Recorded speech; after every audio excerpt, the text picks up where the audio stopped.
Bonjour à tous et bienvenue dans cette nouvelle vidéo. Aujourd'hui, on va créer ici un site web qui sera donc semblable ou alors similaire à ChatGPT ou alors à Gemini. Donc, mon but ici est de pouvoir créer un site qui va donc permettre de générer du texte, de générer du code, de générer des images. Et on va utiliser ici les modèles d'API gratuits pour pouvoir donc générer ce site-là. Et aussi les modèles d'API qui seront donc derrière en back-end au niveau de ce site, qui va donc permettre aux différents utilisateurs de pouvoir donc générer du code, seront donc tout simplement les modèles d'intelligence artificielle complètement gratuits. Donc, pour tous ceux qui veulent savoir comment configurer ces modèles d'API complètement gratuits, vous pouvez donc m'écrire en commentaire. Je peux vous donner mon ebook que j'ai créé qui permet donc de pouvoir générer donc, ou alors de pouvoir avoir ces API gratuits. J'écris ici un tout petit texte rempli de fautes, bien évidemment. Car quand je veux soumettre un truc à l'intelligence artificielle, je ne corrige pas tous les fautes, je ne vérifie pas tous les fautes. C'est très important parce que lui va il va comprendre et puis il va se charger de corriger tous les fautes s'il sent le besoin. Je veux créer un site web pour générer du code de test, bref, comme ChatGPT ou Gemini. Je veux utiliser les clés d'API de OpenRouter sur lequel va tourner dans le site. Voici à peu près les modèles d'API disponibles sur OpenRouter. Donc, j'ai ici un ensemble d'images qui contient à peu près les modèles d'API qui sont donc disponibles sur le site. Après ça, maintenant, donc, le site peut utiliser plusieurs clés d'API en fonction de la tâche à faire. Donc, il peut avoir une liste de catégories, les tâches à faire, le code, test, image. Génère moi donc un cahier des charges pour mon application. Lorsque j'ai fini de faire ceci, je vais donc venir ici, soumettre ce prompt-ci, ce test-ci à ChatGPT, accompagné effectivement des différentes images ici en haut qui contiennent donc les modèles d'API disponibles sur OpenRouter. Il doit maintenant ici me générer un cahier des charges. OK. Il a donné ici un nom application-générateur plateforme. Le type ici, c'est application web, un SaaS, effectivement, qui sera donc compatible sur desktop et mobile, donc sur ordinateur et sur mobile. L'objectif du projet ici est donc de développer une plateforme web intelligente permettant aux utilisateurs de générer du code, produire du test, générer du contenu IA, images, idées, résumés, etc. Utiliser plusieurs modèles IA via OpenRouter, sélectionner automatiquement ou manuellement le modèle adapté. L'objectif est de créer une alternative à ChatGPT ou à Gemini avec plus de flexibilité, multimodèle, optimisation des coûts et choix dynamique des API. Utilisateurs cibles, développeurs, créateurs de contenu, étudiants, freelance, entrepreneurs et entrepreneurs tech. Les fonctionnalités principales sont donc ici, on aura l'authentification à travers email et mot de passe, authentification via Google qui est en fait optionnelle, donc cette partie-ci n'est pas obligatoire, et la gestion des sessions GWT pour le token de session. La dashboard principale ici va contenir une interface de type ChatGPT, une zone de saisie utilisateur, historique des conversations, sélection du type de tâche.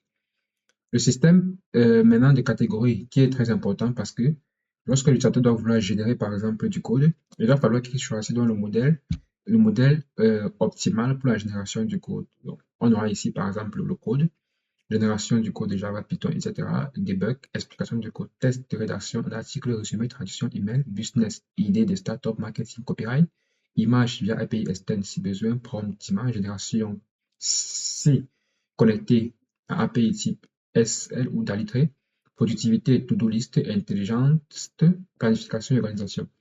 Gestion des modèles IA, corps du projet. Donc ça s'appelle la partie centrale du projet.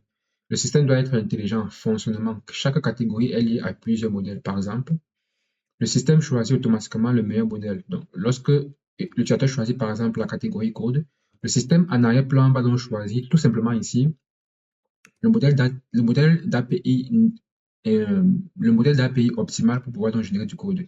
Lorsque l'utilisateur choisit par exemple la catégorie test, le modèle d'API en backend, le système va choisir automatiquement le modèle d'API spécialisé à la génération, par exemple, du test, etc. Le sélecteur manuel ici de modèle, l'utilisateur peut choisir dans le mode automatique, le mode manuel, c'est-à-dire, il va donc par lui-même choisir le modèle. Le mode automatique ici, c'est que en fonction du prompt qu'il va donc entrer, le système backend va donc automatiquement choisir il va donc automatiquement choisir le meilleur modèle adapté en fonction du prompt qu'a entré l'utilisateur. Maintenant, le multi-API key de OpenRouter ici, c'est tout simplement le support de plusieurs clés, la rotation automatique des clés et la gestion des quotas. L'historique ici, maintenant, on a la sauvegarde des conversations, la suppression des modifications et la recherche dans l'historique. Par contre, ici, le mode de conversion ici, réponse en streaming, comme ChatGPT, ça veut dire la réponse ici doit être flexible et directe. Il ne faut pas trop attendre avant d'avoir effectivement une réponse. Le code de coloration ici, le markdown ici et les listes. La génération du code est ici avancée, c'est-à-dire un bloc de code copiable. Ça, c'est très important. Le bouton Run optionnel ou futur. Donc, ça, c'est une option que je peux ajouter soit par la suite ou alors l'export ici en fichier .js ou .java. Le système ici des crédits qui est en fait optionnel, ça veut dire quoi? À ce niveau-ci, c'est l'endroit où je peux décider de inclure un abonnement dans mon application. Et je vais le faire parce que ça, c'est ce qui, par exemple, peut être mis en ligne demain. Donc, je vais donc ici inclure. Je fais la vidéo sur ça, vous allez aller copier, mais c'est sûr que en faisant ces vidéos, c'est comme ça, même si vous copiez, vous n'allez pas pouvoir réussir à réaliser ça. Il y a quand même les gars qui sont forts, mais bon. On peut inclure ici un système d'abonnement. On aura par exemple un plan gratuit, un plan professionnel et un plan illimité. Comment doit donc fonctionner l'abonnement? L'abonnement sera donc très simple. En arrière-plan, je vais définir un quota en fait je vais définir un quota limite pour ceux qui utilisent de tokens, pour ceux qui utilisent la version gratuite. Puisque je sais que sur OpenRouter, en fait, j'ai un accès en fait illimité. En fonction de comment est-ce que j'ai défini au modèle API, je peux maintenant ici revenir au niveau de mon application en backend et dire que, ok, je veux par exemple réserver uniquement 500 tokens pour celui qui utilise la version gratuite. Pour celui qui utilise la version pro, je vais lui réserver par exemple, 500 000 tokens. Et pour celui qui utilise la version illimitée, je vais par exemple lui réserver l'accès illimité, ok, aux API OpenRouter. Par contre, ici, maintenant, la statut technique, ici, on aura un front-end qui peut être fait soit avec Angular ou React, donc à travers les templates Tailwind, interface modèle type ChatGPT, la gestion de l'état, et le backend ici qui peut tout simplement être fait en Node.js Express ou alors en Spring Boot, en utilisant ici les API REST. Et la base de données ici sera donc PostgreSQL ou alors MongoDB. Ce que moi je vais donc faire ici, c'est que je vais utiliser donc Supabase comme base de données, puisque le système sera donc en ligne, donc je vais préférer ici utiliser Supabase comme base de données. On aura ici la conversion, les messages, l'API et les modèles. L'intégration de OpenRouter ici. On aura donc ici un des modèles un endpoint centralisé, donc un fichier centralisé qui va contenir toutes les différentes configurations des clés d'API. Et le feedback ici, bon, automatique. Tu as aussi le modèle, par exemple, le show. On a donc un rendu automatique. Ça maintenant correspond effectivement ici au design UI, UX. Moi, je ne suis pas designer, donc je vais sauter cette partie-ci. Les fonctionnalités avancées, par exemple, au niveau de la version V2 ici, l'agent IA autonome multistep, plugin extra connecté GitHub, génération d'app complète, upload des fichiers PDF et code, mémoire longue, contexte persistant. On a ici la logique intelligente. Et après, ici, on a ici la monétisation, par exemple. Ça, c'est dans la roadmap de développement. Une fois qu'il a maintenant fait ceci, je vais lui demander maintenant de me donner maintenant un prompt IA pour soumettre ça à un développeur senior afin qu'il puisse créer mon application. Donc, génère-moi.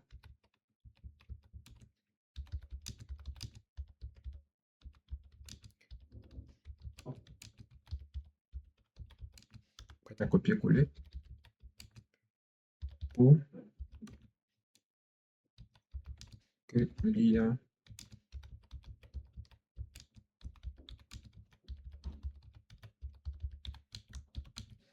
l'IA génère mon application. Une fois que c'est fait, je vais donc copier ici tout mon cahier des charges et toute mon application ici. Et puis, je vais fournir ça à l'intelligence artificielle. Donc, je vais d'abord supprimer ici, par exemple, les éléments qui ne me servent à rien. Donc, je vais supprimer ceci. Ça ne me sert à rien. Et puis, je vais revenir aussi au niveau de la fin, à ce niveau-ci, au niveau de la fin. Je vais donc supprimer aussi cette partie-ci qui n'est pas nécessaire parce que c'est pas important. OK? Et je vais dire ici d'éviter de mettre les emojis. Si je mets les emojis dans le. Évite de mettre les emojis. Bon, on peut laisser comme ça ne dérange pas. On va donc soumettre ça à ChatGPT. Il va donc ici nous générer un prompt prêt à copier-coller. Prêt à copier-coller pour pouvoir donc soumettre à l'intelligence artificielle. Je vais donc premièrement ici créer un projet ou alors je vais revenir ici. Je veux revenir au niveau de OpenRouter. Par contre, ici, il y a quand même les modifications que je vais faire, par exemple. OK? Je vais faire certaines modifications. Je vais faire les modifications, par exemple, au niveau de du langage à utiliser pour développer l'application et aussi au niveau du choix de la base de données. C'est très important parce que si je laisse le choix à l'intelligence artificielle pour la base de données, il va ici choisir la base de données qui lui convient et ça en sera sûrement parce que moi je veux. Donc, ce que moi je vais donc faire, c'est que je vais revenir, je vais donc copier ce prompt ici. Donc, premièrement, je vais créer un projet. Donc, je vais revenir ici. Je vais revenir ici, créer par exemple un dossier. On va revenir ici au niveau du desktop. Ou alors, on peut revenir ici, faire nouveau, open folder, comme ceci. À ce niveau-ci, qu'est-ce que je vais donc faire ici? Je vais donc revenir dans ce dossier-ci. Je vais donc revenir dans ce dossier-ci, autant pour moi. Je vais revenir ici au niveau de ceci. Et puis, je vais donc descendre ici, récupérer donc tout simplement le nom de mon application que l'IA m'a proposé dès le départ. Donc, je vais revenir quelque part ici en haut, récupérer donc le nom de l'application. C'était par exemple application IA Generator Platform. Donc, je vais donc copier ça. Je vais donc revenir ici sur mon dossier, par exemple, document ou alors desktop, ça dépend de vous. Je fais ici nouveau dossier. Je vais déposer ça ici à l'intérieur. Ou alors, je vais donc dire ici AI Multi-Generator. Je vais l'appeler ainsi. Je vais donc copier ce dossier-ci. OK. Une fois que ce dossier-ci a été mis ici, je vais revenir ici au niveau de l'intelligence artificielle gratuite que j'utilise. Ça en fait ici le modèle euh, dit à comment l'utiliser et que c'est complètement gratuit. Pour ceux qui savent comment configurer en fait ça sur sa machine, vous n'avez qu'à mettre en commentaire comment configurer et je vais vous montrer comment configurer en fait ceci et avoir en fait un modèle d'intelligence artificielle gratuit que vous pouvez donc utiliser comme vous voulez. Vous pouvez aussi intégrer sur VS Code si vous voulez, ça dépend de vous. Vous pouvez l'utiliser comme vous voulez. OK? Voilà, ici, je viens ici directement de ouvrir ça au niveau de ouvrir, pardon, ça c'est un projet déjà existant. Je viens de l'ouvrir ici avec Visual Studio Code. Bon, on va supprimer ça, c'est un peu important. On va donc supprimer ceci. Close anyway. On va rester ici sur File Explorer. Moi, je vais supprimer ça, ça ne me dérange pas. On va revenir ici, on va faire nouveau dossier. On va venir ici sur Document. Je vais donc choisir ici AI Multi, sélectionner, qui est le dossier dans lequel sera donc stocké mon projet. Une fois que c'est fait, je vais revenir ici et recopier tout simplement le prompt que m'a généré ChatGPT à ce niveau. On va copier ce prompt. La vidéo peut durer par exemple une heure et temps, 2 heures de temps, c'est pas un problème. Le but, c'est que vous puissiez comprendre ce que je suis en train de faire. Une fois que j'ai donc copié ceci, je vais donc mettre d'abord premièrement ça ici parce que il y a beaucoup de modifications à apporter à ça. La première modification ici, je vais chercher par exemple l'endroit où il parle donc du langage de programmation à utiliser pour développer l'application parce que je ne veux pas qu'il utilise par exemple Java. Ici, la base de données ici, il va utiliser ici Prisma, ce que moi je ne veux pas, je veux utiliser par exemple Supabase pour la base de données. Et ici, au niveau du backend, ici, il va utiliser la TypeScript. Ok, moi je veux qu'il utilise TypeScript. Et au niveau du frontend, il va utiliser React. Ok, pour la gestion de l'état. Ça, c'est en fait ce que je peux lui dire ici. Je vais donc recopier en fait tout ce que j'ai donc mis ici à l'intérieur, puisque j'ai apporté uniquement une seule modification. Je vais donc récupérer tout ceci. Et puis je vais donc soumettre ça ici à mon développeur. Premièrement, j'ai donc sélectionné ici et à mon outil. Je colle ici le prompt à ce niveau-ci. Et puis j'appuie sur Entrée. Et je patiente, je vois la magie s'opérer. Bien sûr qu'il faut ici sélectionner le modèle API, le modèle d'intelligence artificielle que vous souhaitez ici utiliser. Ici, là, tous les modèles que j'utilise sont les modèles gratuits. On a par exemple le modèle de BigPickle que je n'ai jamais utilisé. On a le modèle de Coin 3 plus frais. Je pense que celui-ci permet de générer le test que je n'ai pas encore testé. On a ici le modèle GPT-5 Nano que je n'ai pas encore testé parce que lui, il est beaucoup plus spécialisé dans la génération d'images que je n'ai pas encore testé. On a ici le modèle Nemotron 3 Super Free que j'ai testé une fois. Bon, ce n'est pas si puissant que ça. Mais il a quand même ici un contest limite d'au moins 204 000 tokens. Moi, maintenant, ici, je suis en train d'utiliser le modèle Minimax M2, M version 2.5, qui est en fait ici un contest limite de 204 800 tokens, crédit tokens. Et je vous rappelle que j'utilise ça complètement gratuit, donc je n'ai payé aucun abonnement. C'est complètement gratuit. C'est ça l'avantage. C'est complètement gratuit. Donc, moi, je ne paye pas d'abonnement d'intelligence artificielle, non. ChatGPT, je ne paye pas. Cursor, je ne paye pas. Claude, je ne paye pas. Quelle IA encore? Je ne paye en fait aucune intelligence artificielle, en fait, je ne paye rien. J'ai payé l'abonnement de ChatGPT une seule fois, Cursor une seule fois. Bon, ça m'a aidé, bien sûr, ça m'a aidé et c'est aussi rapide, mais supposons que tu utilises par exemple ces modèles d'intelligence artificielle et que tu dépenses $20 par modèle. En fin de mois, c'est costaud. En fin de mois, tu vas te retrouver à dépenser 100 euros uniquement sur les modèles d'intelligence artificielle. Si tu as un moyen de rentabiliser, donc de faire le 100 par mois multiplié par 5, ou alors multiplié par 4, multiplié par 10 même, c'est bien. Là, tu ne vas pas sentir la charge. Mais si par exemple, ce n'est pas rentable et que tu dépenses 100 euros par mois pour les abonnements IA, c'est assez énorme. Par contre, avec ces différents modèles ici, j'ai déjà déployé 3 applications sur le Play Store, générées uniquement avec ces modèles gratuits. OK? Générées uniquement avec ces modèles-ci. Donc, je ne rencontre pas de problème avec ça. Bon, on va revenir ici au niveau de Visual Studio Code pour voir ce que l'intelligence artificielle ici est en train de faire. Il a ici généré, premièrement, ici, le backend. OK? Il a généré ici le backend. Ça, c'est la documentation. Parce que le fichier SRC, le dossier SRC à l'intérieur duquel il est ici en train de configurer tout. On a ici la documentation pour la base de données. Ça, c'est lui qui l'a généré. Ok, moi, je n'ai pas généré ça. Ça, c'est lui qui l'a généré. Tous ces éléments-là, ce sont les éléments que je vais donc copier et puis coller dans, coller dans Supabase pour pouvoir donc créer les 17 différentes tables ici. Ok, donc ça, c'est la base de données qui m'a généré. Ça, c'est la base de données. On a ici inséré les catégories. On a ici, ça s'appelle les modèles ici d'intelligence artificielle.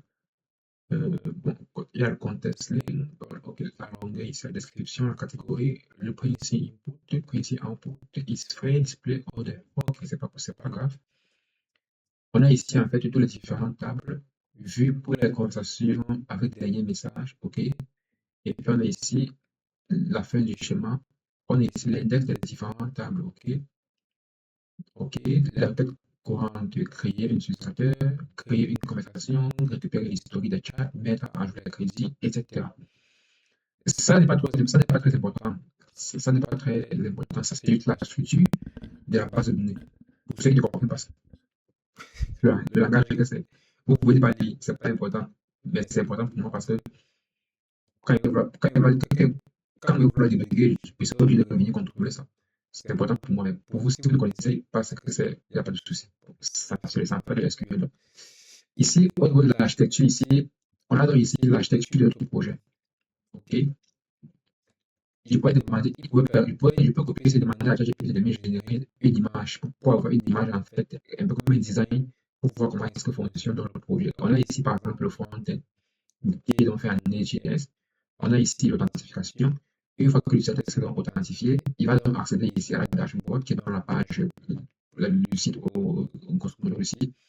Après la dashboard ici, il y aura un bouton chat pour pouvoir créer une chat.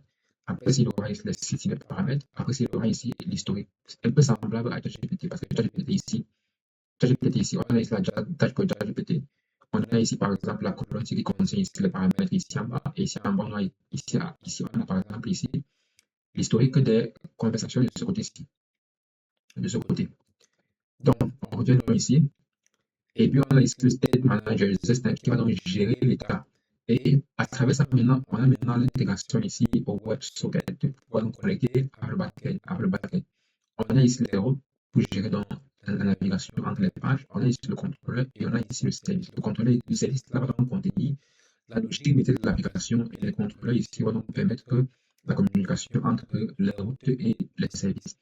On a donc ici le middleware. Le middleware ici là, généralement, c'est beaucoup plus pour les routes pour pouvoir sécuriser l'application, sécuriser par exemple l'authentification. Et ensuite, maintenant, on a ici maintenant la base de données Supabase dans laquelle on aura ici une table utilisateur, une table message et une table de conversation pour l'historique. Et maintenant, ici, on va connecter maintenant ici avec les multi-modèles de OpenRouter ici. Donc, on va connecter ici plusieurs modèles d'OpenRouter. Le flux de données ici, on aura ici, l'utilisateur ici va d'abord, premièrement, entrer cette information. Il y aura ici une validation de données. Si les données ici ont été validées, il y aura ici l'authentification. Une fois que l'authentification a été faite, on va donc vérifier si, à ce niveau-ci, il a effectivement le nombre de crédits nécessaires pour pouvoir utiliser un modèle ou un autre. On a ici un contrôleur. On a ici le service pour gérer le contenu. On a ici la clé d'API. Une fois que l'utilisateur envoie donc une demande à l'appel API de OpenRouter, on aura ici une réponse et la réponse donc sera donc sauvegardée à la base de données. Et une fois que la réponse sera donc sauvegardée à la base de données, la base de données va donc transmettre dans la réponse au niveau du front-end pour que l'utilisateur puisse voir ce qui a été généré. Ça, c'est donc ici le rôle de l'intelligence important. Ça, c'est dans la structure de notre code. Donc. Ça s'appelle la structure qu'on aura donc au niveau de Visual Studio Code. Parce qu'on aura d'abord ici, premièrement, ici, un backend. On aura ici un backend, ce qu'il est en train de faire pour le moment. Ensuite, on aura ici un front-end. Il n'a pas encore commencé à faire. Ok, il est encore ici en train de créer le backend. Après le backend, il va créer le front-end. Et voici donc ici la structure du front-end. Après ça, maintenant, bon, ça c'est un peu le design. C'est pas très important. Et puis, on va donc venir ici dans la config pour voir ce qu'il a fait. Il a donc ici créé déjà la base de données. Ok, il a créé ici la configuration de la base de données. Et à ce niveau-ci, on va donc entrer ici la clé, les différentes clés. Dans le fichier environnement ici, on aura ici la configuration des différentes clés. On a par exemple ici la configuration, on a ici okay, localhost, invalid environment resource. Où est-ce qu'il a mis ça? Je vais venir ici au niveau de la base de données, database. Si je clique ici sur cet élément-ci, ça va donc s'ouvrir ici, Supabase Service Key. On a ici la Supabase URL. On a ici Supabase Service Key. On a ici la gestion des tokens d'authentification. On a ici la configuration du OpenRouter pour pouvoir donc accéder effectivement au modèle. On a ici les rate limit, c'est-à-dire la limitation des tokens. Bon, par défaut, je dois mettre 1000 tokens par défaut. 1000 tokens, on met par exemple 1000 tokens par défaut et pas extrait, on va laisser ici un 1 million de tokens. Et il va les une variable, bon, c'est pas un problème. Au niveau des contrôleurs ici, on a ici déjà le contrôleur qui va donc gérer l'authentification. C'est pour ça qu'on a ici autre contrôleur. Parce que c'est le contrôleur qui va gérer l'authentification. On a ici le chat contrôleur qui est ici le contrôleur qui va donc gérer ici les chats. Ok, il crée les éléments au fur et à mesure. Là, il crée ici les éléments au fur et à mesure. Après, on a la conversation contrôleur, ça veut dire le contrôleur qui va donc gérer la conversation ici. Au niveau des middleware ici, on a ici authentification middleware, rate limit middleware. On a ici la rate limit ici, c'est combien? 15 fois 1000. Oh, trop de requêtes, veuillez essayer plus tard. OK. Ça, c'est pour gérer le cas où un utilisateur en fait, essaye d'entrer en fait, trop de requêtes. OK. Lorsqu'il effectue en fait trop de requêtes, on va dire non, calme-toi un peu. Tu fais trop de requêtes. Il faut te calmer. La validation des middleware. Validation échouée. OK. Ensuite, on aura ici les modèles. Euh, OK. L'API qui est contrôlée. Donc, ça, c'est le contrôleur qui va donc gérer l'API. OK. C'est ce contrôleur qui va donc gérer l'API. Après ça, maintenant, bon, il paraît que le backend ici est fini parce que le dossier front-end ici a été créé dans le backend ici est fini. On aura ici les routes, le modèle ici, on a ici le modèle d'API, le modèle de données pour l'API, le modèle de données pour les conversations. On aura ici l'utilisateur, la catégorie du titre, le modèle utilisé, is pin, is active. Okay. On a ici le modèle utilisateur, on aura sûrement le nom. On aura l'email, le mot de passe, le nom, le crédit. Crédit, par exemple, par défaut. On met 1000 crédits par défaut. Le plan ici, c'est le plan gratuit par défaut. Donc, quand l'utilisateur se connecte pour la première fois, automatiquement, il a accès au plan gratuit. Ça, c'est comme ça. Il n'y a rien fait. Automatiquement, il a accès au plan gratuit. On a ici les routes pour les différentes API, la route d'authentification, la route, ok, pour l'authentification, ici, là, le profil. La route ici pour le chat, on a ici la chat, le script de modèle, la catégorie, les conversations. OK. Après, on a ici les services. On a ici un service pour gérer l'authentification. Ici, il y a la logique métier pour gérer le service d'authentification. On a ici l'email, les crédits services. On aura ici, par exemple l'API de GTP4, Anthropic, DeepSeek, Qwen, Mistral, Google Gema, et puis par défaut, d'autres trois API par défaut. Et ensuite, on aura donc OpenRouter, c'est donc un service OpenRouter qui va donc gérer les connexions. On a ici l'autorisation ici by OK, OK, et un multigénérateur. HTTP référence. Ça, c'est quoi ici? Ok, ce sont les différentes requêtes. Et puis,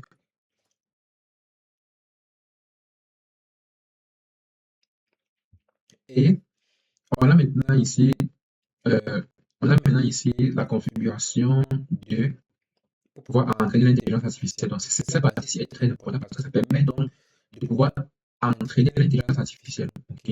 Donc, j'ai plusieurs applications mobiles qui ont intégré l'intelligence artificielle à l'aide duquel il y a en fait toutes et en fait certaines informations qui permettent donc d'entraîner l'intelligence artificielle afin que l'intelligence artificielle puisse comprendre de quoi il s'agit. Par exemple, pour le code, on va donc l'entraîner dans l'exemple, tu es un expert en programmation et génération de code. Tu génères du code propre, bien structuré et documenté. Tu maîtrises plusieurs langages de programmation et frameworks. Réponds en français, sauf si demandé autrement. Ça veut dire que je peux créer mon modèle d'intelligence artificielle qui va donc donner la réponse en français. Mais dans le cas où l'utilisateur veut donc donner la réponse, veut donc avoir la réponse en d'autres langues, il pourra tout simplement demander à l'intelligence artificielle de générer à une langue bien précise. Donc ça, c'est comme ça que j'entraîne donc mon modèle d'intelligence artificielle. OK? Et je peux aussi ajouter d'autres informations ici. Ça, c'est un peu comme vous allez par exemple dans ChatGPT, dans les paramètres de ChatGPT, et puis vous configurez en fait les restrictions, par exemple, vous dites par exemple que je génère du code propre, évite par exemple de mettre les icônes dans la génération, réponds-moi de manière stricte et non de manière amicale, au sens du poil, ok? Ça, c'est donc en fait, ces configurations, c'est que vous mettez par exemple dans ChatGPT. Au niveau des routes, maintenant ici, on a juste ici les routes qui vont nous permettre d'accéder effectivement aux différents modèles d'API sur OpenRouter. OK? Après ça, on aura ici les types. Les types ici, on aura juste ici un index qui va donc ici avoir à son intérieur en fait les types de données. Donc ça, c'est ici à l'intérieur qu'on a donc ici le type de données qui sera donc utilisé dans tous les sites en général, que ce soit pour les utilisateurs, que ce soit pour les chats, pour les modèles, pour tout. Et on a ici un dossier utile qui est très important en fait parce que ça permet de crypter certains éléments. Ok, ça fait partie aussi de la sécurité. Ça permet de crypter les éléments. Quand on voit ici, on a accès ici, proprement dit, aux fichiers d'environnement.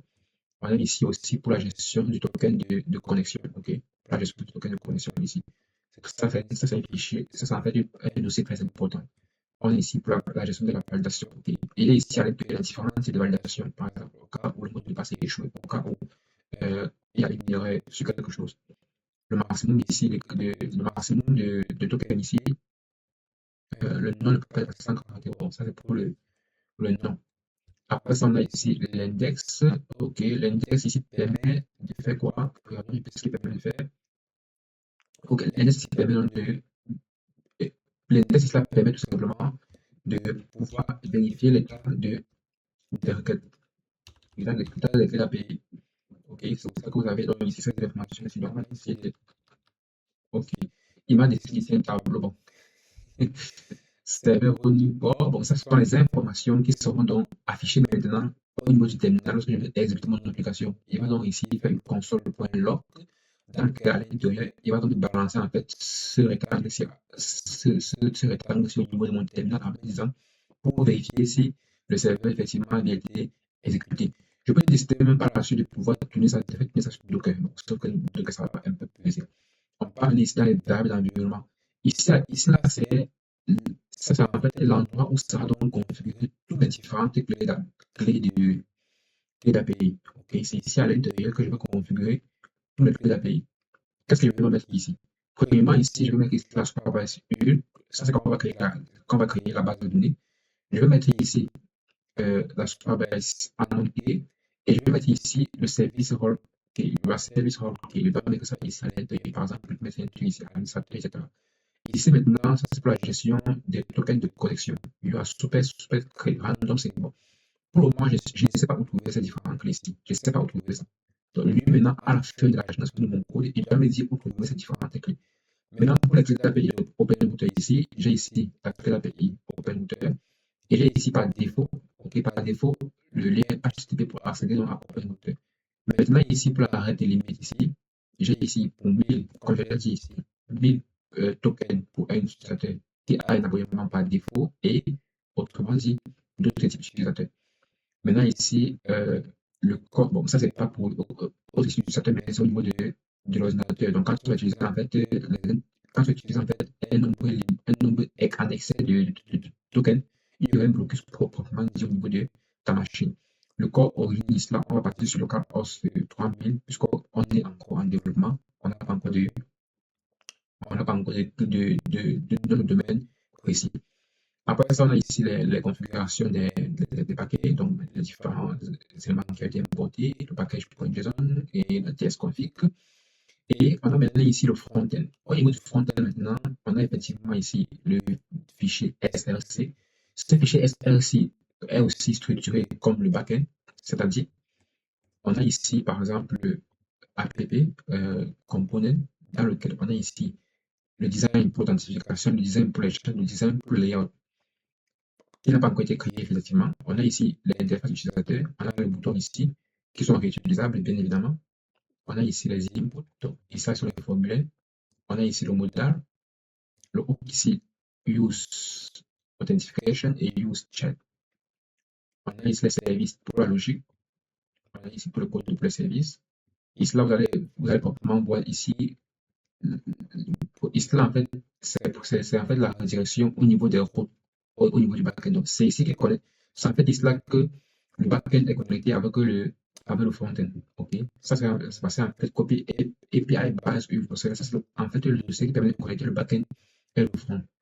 On a ici les stores, code store, chat store, et on a ici le style global de l'application. On a ici les types pour l'index, pareil qu'au niveau du paquet. On a ici les formats. En attendant que l'IA ici finisse de me générer mon code, parce qu'il est déjà ici à l'étape 5, on va aller sur Supabase et essayer de créer une base de données. Donc moi, je viens ici, aller sur Supabase. J'appuie sur Entrée.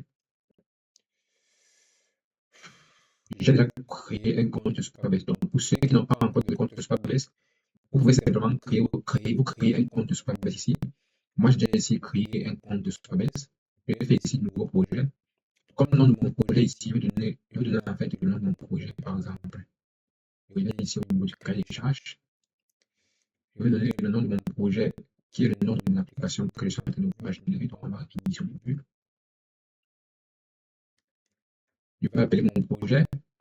Je vais l'appeler ici AI Multiplatform. Ça, c'est le nom que je vais donner à mon projet sur Supabase. Je vais ici un mot de passe. Je vais utiliser un mot de passe là que j'utilise en fait par défaut. Je vais laisser ici la région où sera notre ma base de données. En la région d'Europe, je vais faire créer un nouveau projet.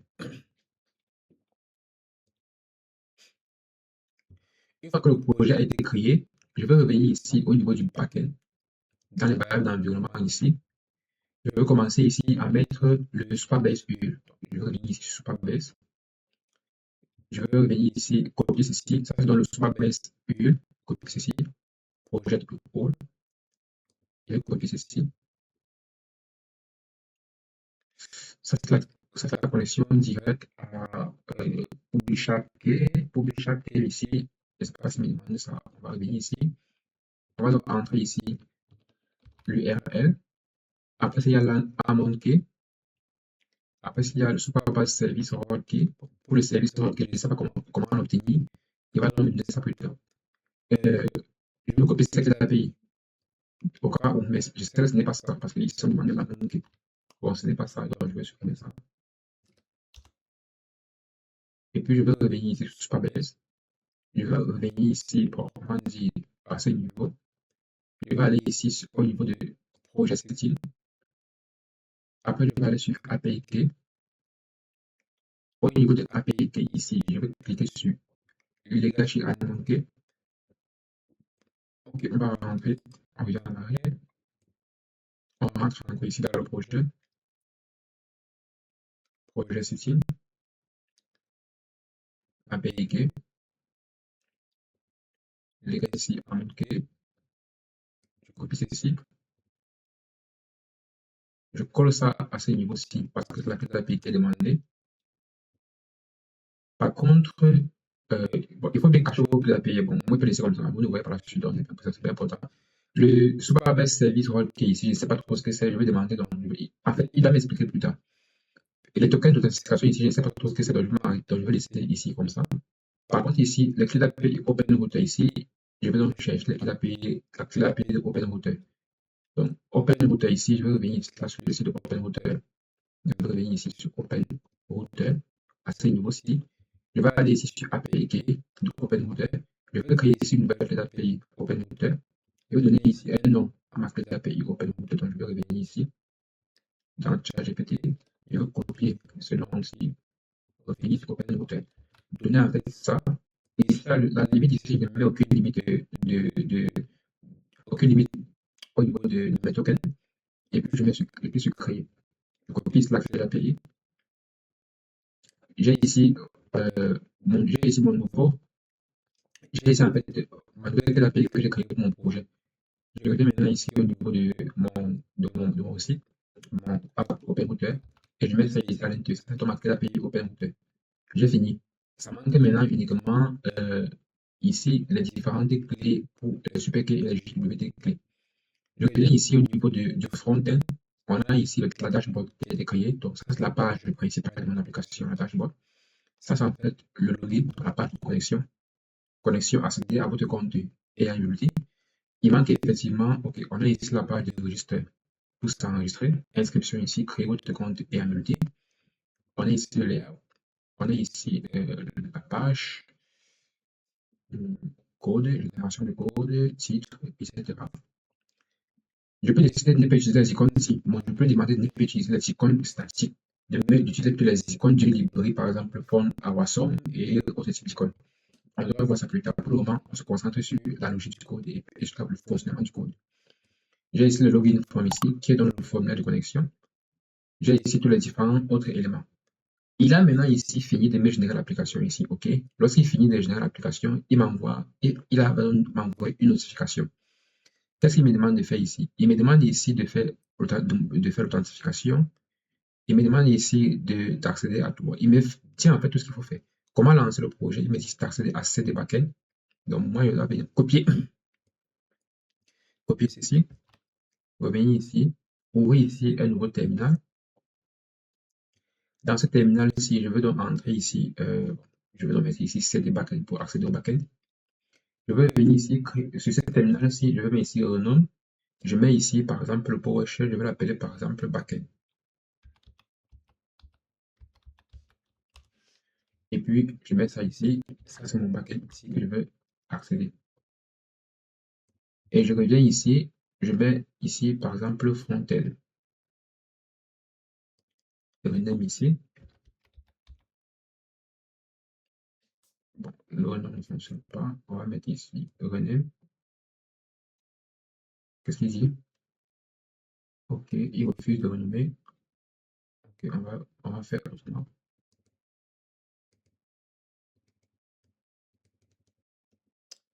On fait ici rename. Front-end. Donc, pour le backend ici, j'ai accédé à mon code. Après ça, je fais ici npm install. Premièrement, pour le backend, je mets ça ici à l'intérieur, npm install. Pendant que ça installe, je passe du côté du front-end, donc c'est le front-end. Ah, ok, j'ai commis une erreur. Non, non, et puis non, on va supprimer ça. On va supprimer ça. On va faire copier CD front-end. Rename ici, ça n'a pas pris. Rename front-end. Au niveau du back-end, on fait ici un npm. Ok, CD front-end ici. Au niveau du back-end, on va donc supprimer ceci. On va entrer ici. Ok, là c'est pas bon. On revient ici sur OpenRouter. On fait ici npm install. On exécute. On fait pareil au niveau du front-end npm install. On exécute. On vient ici copier la deuxième commande ici npm-dev pour le backend. On revient au niveau du backend npm-dev pour le backend. On exécute. Et pour le front-end, on fait pareil. On revient sur le front-end ici, on fait aussi npm-dev pour exécuter dans le front-end. On revient ici au niveau du front-end. l'installation des paquets de NPM n'a pas encore fini, on patiente. Et maintenant, ici, on me dit invalide aux variables d'environnement ici. Ça bloque pourquoi? Parce que ici, ça attend les variables d'environnement au niveau du fichier de env. Puisque moi, je ne connais pas comment avoir ces variables ici, je vais lui dire ici comment avoir ces variables d'environnement ici. Comment avoir ces variables? On va revenir ici. Je vais dire ici comment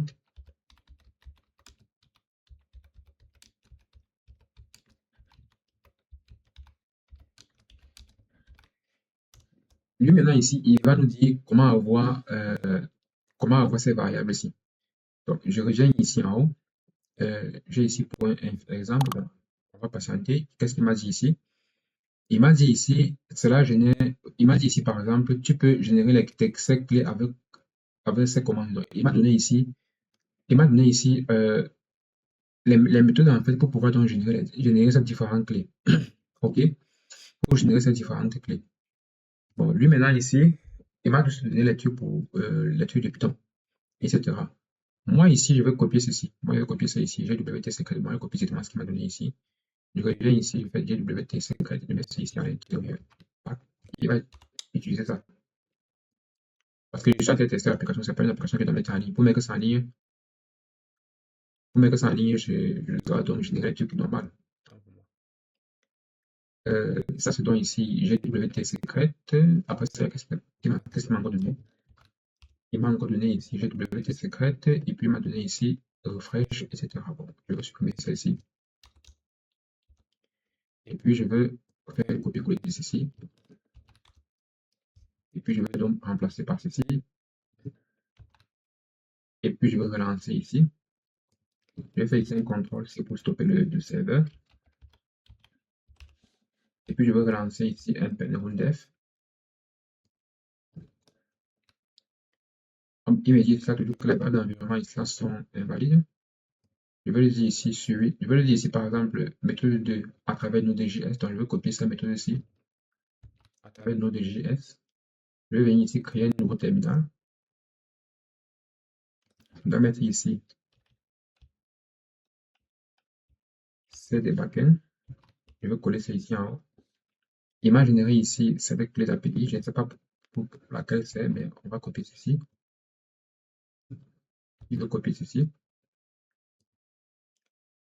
Méthode de Node.js. Je vais copier ceci. Et puis, je vais coller ça ici en bas. Voilà, je fais ici un CTRL Z, CTRL D.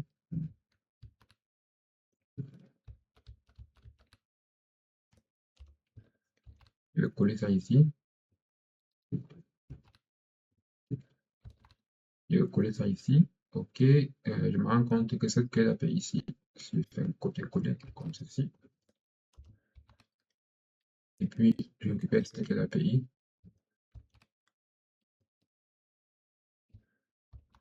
J'ajoute ça ici en haut. Ça va donc dire que j'ai ici un problème ici. On va supprimer ceci. On va supprimer ceci. Ça a généré cette clé-ci. Et puis, on va encore générer une autre, la refresh secret key. Donc, on va générer encore ici une deuxième. La deuxième ici qui a été générée, c'est donc celle-ci qui a été générée. Et celle qui a été générée, on va la mettre ici sur cette première clé. On va la mettre ici, comme ceci. Une fois que c'est fait, on revient au niveau du backend. On stoppe le serveur. Et puis, on relance. On patiente. Si ça nous renvoie encore, OK, invalide, valable, OK. Superbase UL. Superbase among key, OK. Secret key. Bon, il refuse toujours. Pourquoi est-ce qu'il refuse? Là, je ne comprends pas. On revient ici. env.ts. Il n'y a aucune configuration ici.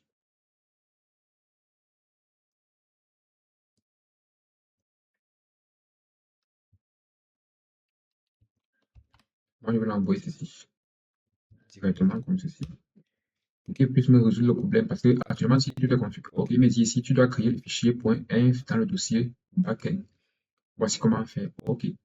Il a créé, je pense qu'il a fait, je pense qu'il a fait directement. Je pense qu'il a directement fait. Il a créé le dossier.inf. Et comment est-ce qu'il va le faire? Créer le dossier.inf. C'est ça qu'il a créé ici. Il m'a créé ici le dossier.inf, à l'intérieur duquel il a donc mis les différentes clés. F1, ok, F2, 58C. Ça veut donc dire ici que ici je peux laisser comme ça ne dérange pas. On fait ici un contrôle C pour stopper le serveur. On effectue ici un npm runDef. On patiente pour voir si ça va encore afficher l'erreur, bien évidemment. Même erreur. Qu'est-ce qu'il dit? Dans le fichier string API, récupère tout ceci, récupère tout ceci. Dans setting Supabase, récupère ceci. Ah, dans setting database. Donc, si je reviens ici dans setting, si je reviens ici dans setting, on est ici dans setting, project setting, database. Arrivé ici, qu'est-ce que je fais? Je vais donc ici récupérer configuration ici. Je dois récupérer ici effectivement la clé d'API. On va contrôler ici. Il dit ici Supabase Service Role Key. Dans Setting, Supabase récupère donc ceci. Ça se donne dans Supabase. Exemple de clé, on aura ceci, EY et edit dans le fichier. Après ça, le backend devrait démarrer. Bon, je ne suis pas sûr que le backend va démarrer, mais bon. Et si on démarre d'abord le front-end. Le front-end déjà ici ne démarre pas parce qu'il y a beaucoup de vulnérabilité. Essayons quand même de relancer. Finissons d'abord le backend. Finissons d'abord avec le backend. On revient ici. On revient ici dans Project Setting. Après le Project Setting ici, on peut descendre ici en bas. On n'a pas de clé à ce niveau.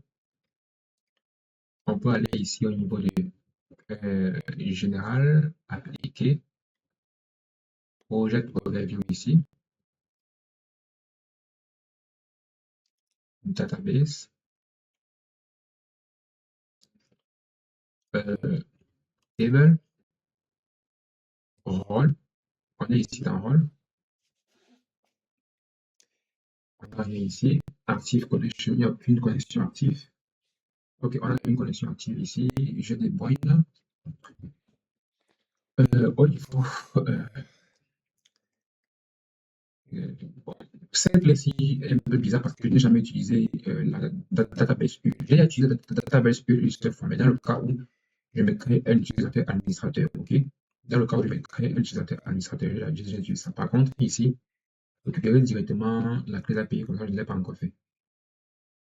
Recette password, c'est pas important. Database password, database setting, sécurité, ça ne me dit rien. Il me dit ici, Supabase role key, Supabase role key. Je ne vais pas démarrer ça à Gemini, il peut m'expliquer mieux. Comment avoir ceci? J'ouvre ici Gemini. Arrivé sur Gemini, mais ici, comment avoir ceci? Supabase role key. Il va ici m'expliquer comment est-ce que je fais pour naviguer dans Supabase. Il va le faire. Bon, ça prend le temps, mais bon.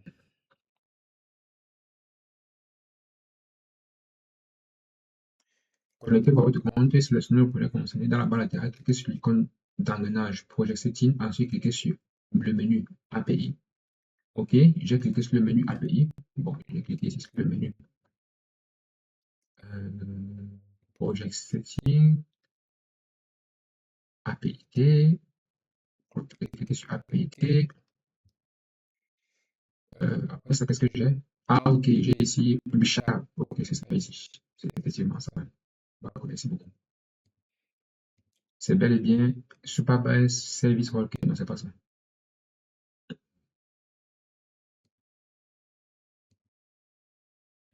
C'est pas ça du tout. Ensuite, dans la description du projet API, vous avez deux types de clés, un nom publié, utilisable côté client, service requête, c'est celle que vous cherchez. Amont public et service requête. Service requête, ici, je ne vois pas tout ça.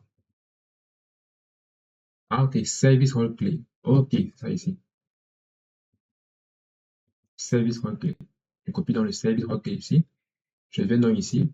Et puis, je vais entrer donc ici mon service role key. On se trouve ça. Service role key. On va donc le mettre ici. Ok, j'ai fini ici avec mes différentes informations. Là, je vais relancer ici. Je vais stopper le serveur, je vais nettoyer et puis je vais faire un npm run-def. Il envoie toujours la même erreur. Il me renvoie toujours la même erreur. C'est que je ne comprends pas pourquoi il fait ça. Moi, je vais donc dire, ok, voici mes informations que j'ai envoyées. Je vais donc copier ceci. Moi, je suis ici en phase de test, donc je peux mettre tout ce que je veux ici là. Moi, ça ne me dérange pas. Moi, je ne cache pas de données, je n'ai rien à cacher. Moi, je mets tout simplement ça ici. Je vais le balancer ceci. C'est pour ça que les gars, avant de commencer à utiliser l'intelligence artificielle, il faudra connaître développer. Parce que si vous ne connaissez pas développer, c'est la merde. OK? Parce que vous allez passer, si vous ne connaissez pas développer, vous allez passer votre temps à partager vos clés API aux intelligences artificielles. Vous allez finir de créer un truc, mettre en ligne. L'IA, par exemple, de son côté, continue à utiliser les trucs sans problème. Va dans ton projet Supabase, copie tout le contenu de database.md et exécute le script, puis relance le backend. Pas de problème. Revenons ici dans Supabase. On va aller ici dans SQL Editor. On va revenir ici. On va revenir ici dans database.md, quelque part ici en bas, database.md. Il me demande de copier tout le contenu, mais je ne pense pas qu'il faut copier tout le contenu. Il faut copier en fait à partir de cette ligne ici.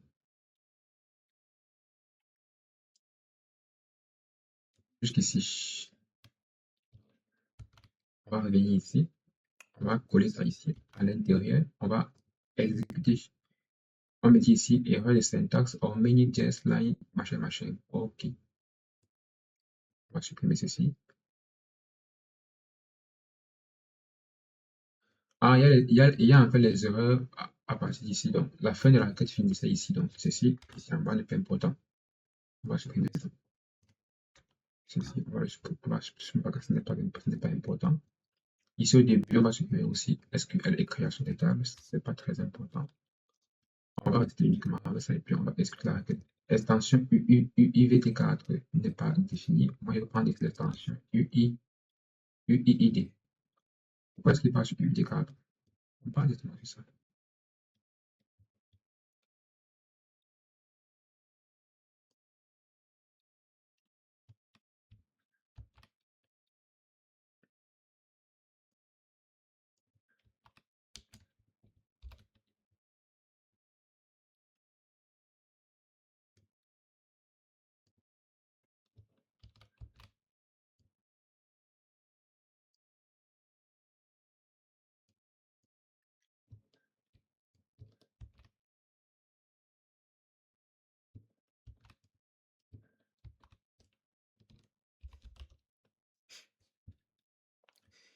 Moi, je vais lui balancer en fait toute ma base de données ici et puis il va corriger ça.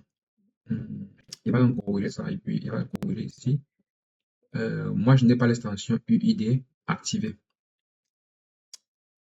Il va donc revenir ici. Il va remplacer, s'il n'y a pas UID4, qu'est-ce qu'il a remplacé par quoi? C'est pas ce qu'il a remplacé. Il a remplacé par. Après, ce qu'il a remplacé ça. Euh, ok, on va voir ici ce qu'il a fait. Copie uniquement cette partie dans le SQL Editor Superbase stable si data dans les triggers. Sans les triggers. Pour l'instant. Ok. Copions ceci pour l'instant sans les triggers. Copions ceci. Revenons ici. Sélectionnons. Déposons ici. Et puis relançons. Ok, là maintenant ici ça va fonctionner. Ok. Là ici ça va fonctionner. Une fois que ça a fonctionné, je vais relancer mon backend. Donc, moi je vais copier un contrôle C ici pour stopper le serveur. Je vais faire ici un npm run-def. Moi je vais être la même erreur. Ok, moi j'utilise la même erreur. Je savais qu'il devait avoir la même erreur ici. Donc ce n'est pas, c'est pas important. On va venir ici, je dis même erreur.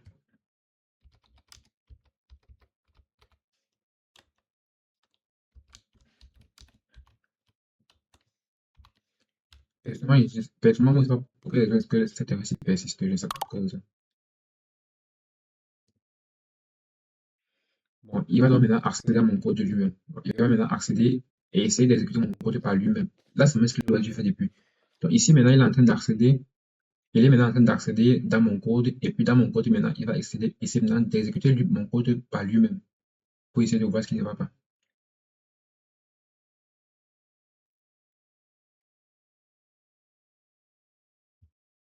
Ok, je pense qu'ici, l'intelligence artificielle a fini de faire le travail parce qu'il parvient déjà à avoir le résultat ici au niveau de la console. Ça veut dire qu'il a fini d'exécuter le travail sans problème.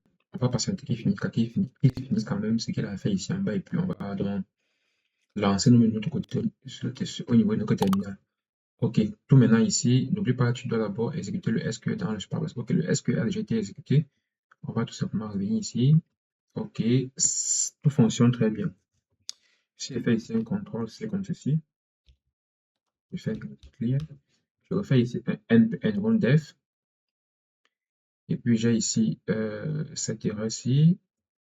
J'ai cette erreur-ci à ce niveau. Bon, moi je me dis que cette erreur-ci n'est pas très.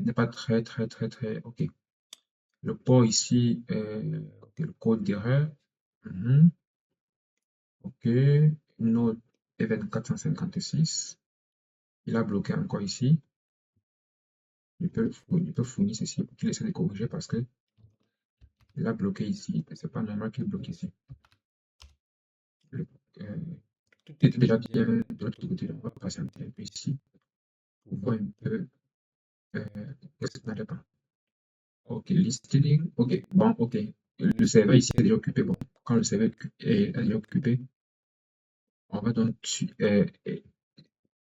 vais dire quoi? On va donc ici couper le processus parce que quand le serveur est déjà occupé, ça veut dire que ça cause problème. Parce que ça cause problème parce que le serveur est déjà occupé. Je fais ici un contrôle, c'est depuis, je relance. Si ça m'envoie le même message, ça veut dire que le serveur est encore occupé. Et puis je suis obligé de fermer d'abord le serveur qui est occupé. Ok, même message. On va nous revenir ici. Faire clair.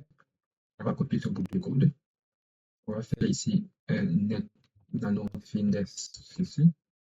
On va revenir ici. On va exécuter ceci. On a ici deux serveurs qui sont déjà ouverts. Ce que je vais faire ici, c'est que je vais copier ce code-ci. Task kill pour pouvoir donc éteindre donc ce qui est message. Je vais entrer ici en bas. Je vais maintenant ici faire un kill de quoi? Je vais faire ici un kill de. Je vais entrer dans le pit. Le pit, c'est quoi? Le pit, je pense que le pit, c'est cette information, c'est listening. J'ai ici 39, 9, 9, 4, 4. Je vais donc fermer dans ce serveur-ci. Si je relance encore la première commande ici, je n'ai pas de serveur qui est ouvert. Là, maintenant, je vais maintenant faire ici un npm run def ici. Et actuellement, maintenant, ça va maintenant passer. Ça devrait passer parce que la porte n'est plus occupée. Parce que la porte 3302 était occupée par ce service-là. Ok, j'ai ici serveur oui en port 3302 et voici dans le lien pour accéder à mon serveur. Je vais maintenant venir au niveau du front-end. Je vais aussi faire pareil au niveau du front-end. Avant de faire ça, je vais faire ici un audit force ici. Ok, je vais faire d'abord ici un npm fix. Je vais copier ça, coller ici. Faire un npm fix pour pouvoir donc résoudre automatiquement tous les problèmes qu'il a rencontrés ici en haut. Si par contre il ne réussit pas à régler ce problème-là, je vais donc par la suite faire un npm audit force pour forcer en fait la résolution du problème. Premièrement, je vais envoyer d'abord ceci, npm audit fix.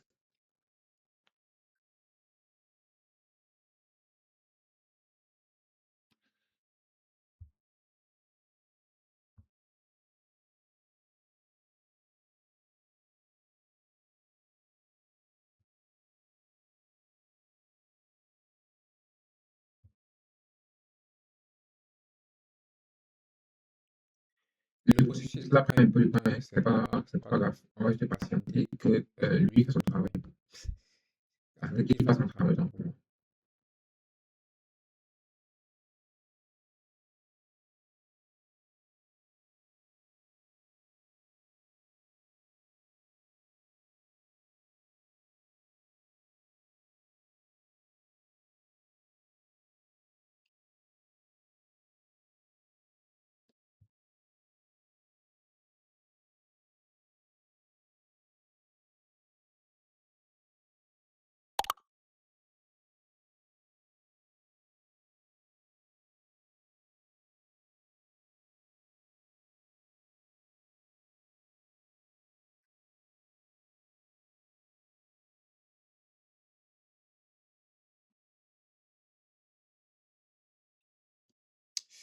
Bon, ce qu'on va donc faire ici, c'est qu'on va supprimer tout le node module. Il y a un problème ici avec le node module côté. On va supprimer ceci. On va faire une delete de ce node module ici qui contient des erreurs.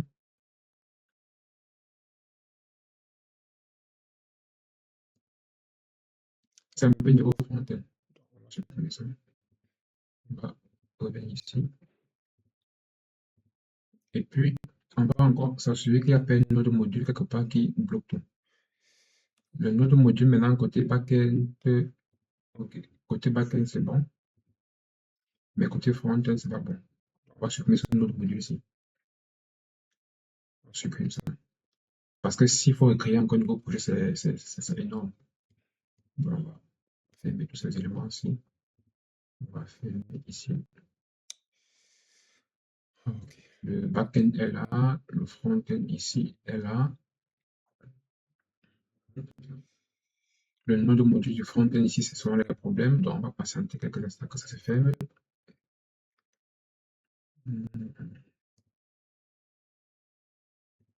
Delete. À moins qu'il ne veuille pas fermer. Oh, ça fait, j'étais sûr que ça allait faire ça. Généralement ce dossier ne se supprime pas facilement. On va faire ici front-end, node module. On va supprimer ça. Continue, continue. Ça va renvoyer sûrement l'erreur parce que c'est déjà ouvert. Donc,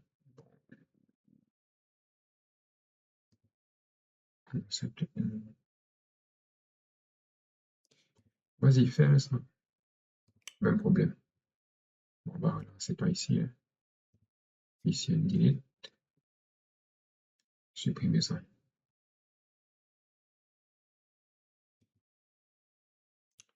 Au lieu d'avoir fermé ça, on va fermer ceci. Fermer ça. On fait un close anyway. Et puis d'ici, on supprime ça.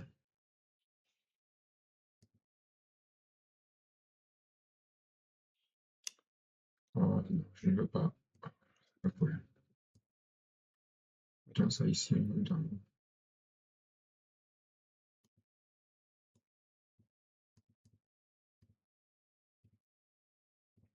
En fait, c'est ça un peu le problème avec le dossier node module ici. C'est que généralement, lorsque tu fais un truc de ce genre, dès que tu perds, dès que il y a un peu de truc qui ne va pas, ça bloque tout. Et quand ça bloque déjà tout comme ça, c'est ça le problème qu'on peut rencontrer. Donc, ça, c'est le problème qu'on peut rencontrer. Et lui veut, ce qu'il veut faire, en fait, c'est que le node module est corrompu. Voici une solution alternative. Utilise Postman pour curl ou tester backend directement. Non, moi, je vais pas tester ça. Tester le login. Donc, moi, c'est pas ce que je vais faire. Moi, je veux faire mon projet. Et il propose ici une alternative de supprimer complètement ça. Moi, il veut pas ça. Moi, il veut dire supprime.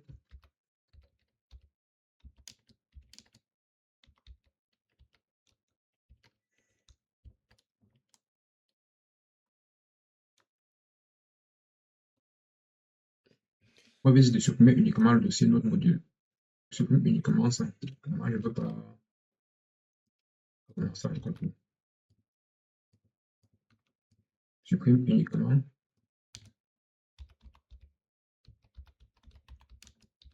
le node module. Moi, il veut lui demander de supprimer uniquement le dossier node module. Parce que s'il veut, ok, qu'est-ce qu'il a fait? Il va supprimer ça. On va dans front-end.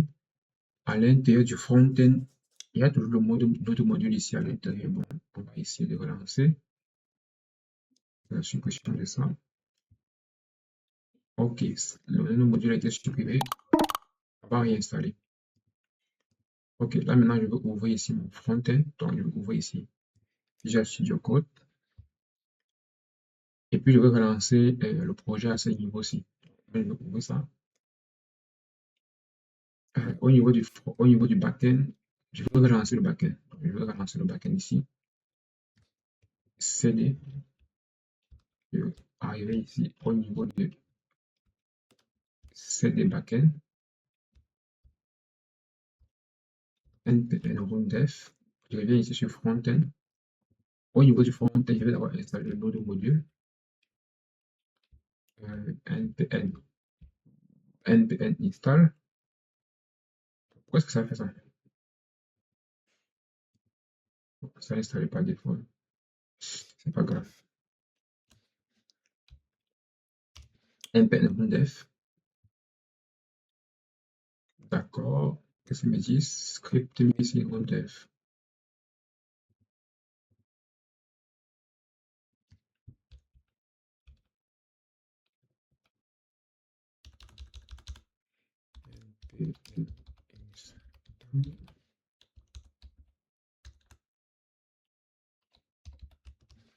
npm install.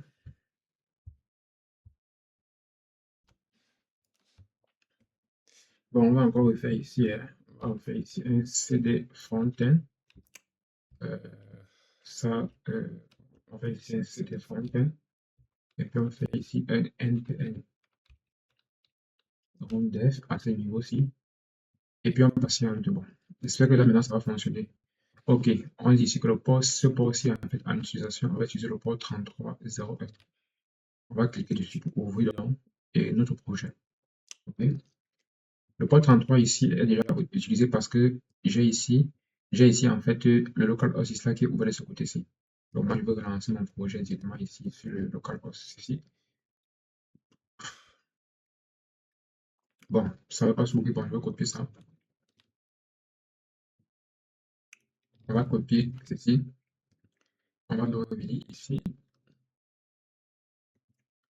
On va entrer ici la porte 3301. Et puis on va patienter. En espérant que le backend est déjà démarré parce que bon, je pense que j'ai déjà démarré le backend, c'est aussi. Ok, le backend ici est déjà démarré, ici sur la porte 3302 et le frontend est démarré sur la porte 3301. J'ai ici une erreur ici qui va donc s'ouvrir. Donc si je relance mon application ici, et à ce niveau-ci, ça tourne en rond, donc ça ne démarre pas. Je vais donc revenir ici côté cette erreur-ci parce qu'il y a donc une erreur qui est en train de. Une erreur au niveau de la compilation en fait, de mon code. Donc j'ai une erreur de compilation. Donc, moi, je vais donc passer ici l'erreur de compilation qui vient d'être générée à ce niveau. Et puis, je vais revenir même sur navigateur, je me rends compte que ici, j'ai effectivement cette erreur-là qui apparaît ici.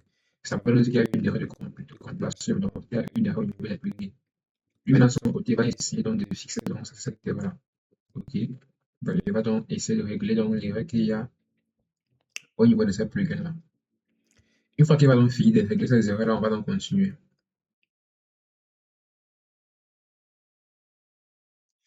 Il y a ici plusieurs ports qui sont déjà utilisés. Ce qu'on va donc faire, c'est que on va donc d'abord faire le style de tous les ports qui sont déjà utilisés là. Donc, on va ici ouvrir tous les ports qui sont déjà utilisés. Le port 3302 utilisé, c'est le port du backend. Et si je lance maintenant ici npm dev, à ce niveau-ci, automatiquement, parce que moi, je ne veux pas exécuter directement au niveau du terminal. Donc, on va donc faire un clic sur ceci. Ou alors, on va donc copier ceci. Je vais revenir ici. Et puis, je vais donc l'exécuter ici à l'intérieur. Donc, ceci. J'ai ici cette erreur-ci, impossible de retrouver le site. On met donc ici à la fin et puis on exécute. On patiente. Si on essayait aussi d'exécuter, il dit ici que l'ouvre HTTP. Si j'ouvre par exemple ici dans le navigateur, il dit que ça, bon, ça en fait c'est là, ok. Bah, si maintenant mon application ici, qui a été créée, ok, mon application ici, c'est ouvert, est un multigénérateur, générer du code avec l'IA, avec plusieurs modèles via OpenRouter, code test, business et plus encore. Ici, là, je peux ne pas préciser effectivement via OpenRouter parce que ça ne sert à rien. Ok, ça ne sert à rien de dire aux utilisateurs quel type de modèle est-ce qu'ils vont utiliser. Donc, je peux ici générer du contenu et avec plusieurs modèles, avec plusieurs modèles, avec plusieurs modèles d'IA. Ou alors, je mets ici générer du contenu IA, générer du contenu avec plusieurs modèles IA. Et puis, je supprime via OpenRouter ici. Si j'entre ici au formulaire d'inscription ici, on a les erreurs qui vont nous s'afficher à ce niveau-ci. Comment est-ce que je fais? Je copie dans ces erreurs-là. Je copie dans ces erreurs-là et puis je balance ça ici avec OpenRouter. Et puis, je reviens ici au niveau de mon navigateur. Je fais un CTRL Z pour revenir ici sur la page d'accueil. On va revenir sur la page d'accueil. Donc, on est ici sur la page d'accueil. je mets ici 1, j'entre ici, et je vais dire ici, et corrige tout autre erreur.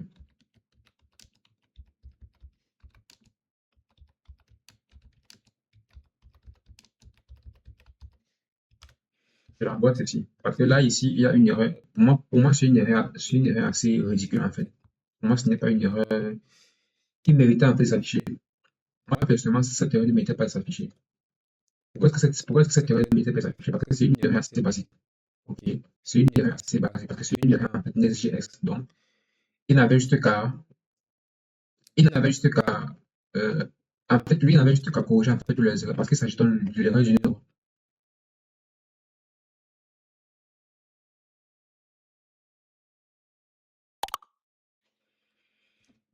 Les erreurs de composants ont été corrigées, mais moi, je ne pense pas que les erreurs du composant. Ok, il a corrigé les erreurs ici. Si je clique là sur s'inscrire, j'ai ici mon formulaire d'inscription qui est déjà bien entré ici. Si je clique sur se connecter ici, j'ai ici mon formulaire de connexion qui est ici. Donc, moi, je vais commencer par m'inscrire ici.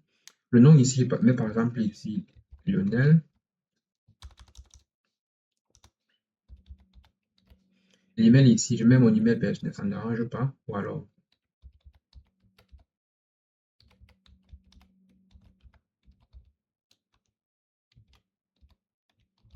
moi, je vous conseille ici de mettre votre adresse email qui fonctionne parce que quand vous allez vous connecter, Superbase va vous demander de pouvoir vérifier d'abord votre email. Mais le mot de passe. Confirmer le mot de passe. Automatiquement, ici, j'aurai une erreur. J'étais sûr qu'il devait avoir une erreur ici. J'étais sûr qu'ici, il devait avoir une erreur. Qu'est-ce qu'il dit ici? Voici l'erreur que lui me renvoie dans, en fait. Il me renvoie dans cette erreur ici au niveau du domaine object model. Moi, je vais copier cette erreur ici. Je vais l'envoyer ici à Supabase. Je vais revenir ici au niveau de mon navigateur. Ici, au niveau de mon navigateur, il renvoie ici un 403, 443. On va donc renvoyer ça ici. On met ici entrée. OK. Je suis ici que le problème est dû, par exemple, il me dit que le problème est dû ici aux variables d'environnement. OK. Qu'est-ce qu'il a ajouté aux variables d'environnement? Il a ajouté ici la localhost 300. Et bon, il a modifié en fait ici les variables d'environnement. Il modifie aussi ici l'index, corps origine. Il modifie un peu beaucoup d'éléments ici à l'intérieur. Après, on va voir si ça va passer maintenant. Donc, je peux réduire ici. Dans tous les cas, ça va me servir. Donc, on va donc revenir ici, supprimer les erreurs ici, attendre qu'il finisse de corriger ici. Je veux relancer la connexion ici. L'inscription, en fait, on va stopper ça. Je veux copier ceci pour ne pas réécrire deux fois. Okay. Qu'est-ce qu'il dit ici?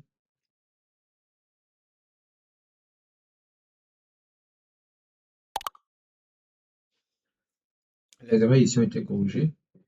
On va donc ici, retourner ici, relancer ça. On va entrer ici l'email. Ici, on va mettre le nom. Ici, on va mettre le mot de passe. Ici, on met ici le mot de passe. On va vérifier qu'il s'agit bien de ça. On va ici s'inscrire. Download React DevTools. On a ici la redirection. On va fermer ceci. Je vais fermer mon terminal pour le moment. J'ai ici ma chatbot qui a été créée. J'ai ici mon SaaS qui a été créé. Ok, je suis maintenant à ce niveau-ci. J'ai ici, par exemple, comment puis-je vous aider? Commencer une conversation, par exemple. J'ai ici le crédit par défaut, 1000 crédits par défaut. J'ai ici un nouveau chat pour créer ici une nouvelle chat. J'ai ici la productivité. J'ai ici aussi le code, business, image. J'ai les paramètres. Bon, je me rends compte que ces éléments ne fonctionnent pas. OK? Ces éléments-ci, actuellement, ne fonctionnent pas. Je vais dire ici bonjour, par exemple. J'appuie sur entrée. Désolé, une erreur est survenue, veuillez réessayer. Là, maintenant, je vais revenir ici au niveau de mon navigateur. Je vais revenir à ce niveau-ci et puis je vais copier l'erreur ici parce que moi, je savais que ça allait me retourner une erreur à ce niveau-ci. On va copier cette erreur-ci.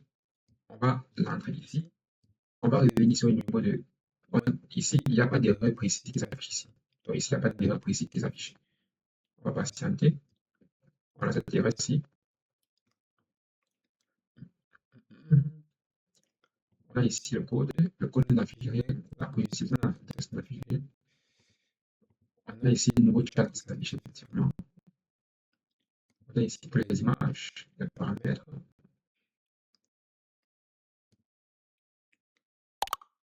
OK, qu'est-ce qu'il a dit ici? Il me dit maintenant ici, Supabase SQL editor copy SQL vérifié. User if not exist. Va dans Supabase, copie le code et copie le code SQL simplifié. On va revenir ici.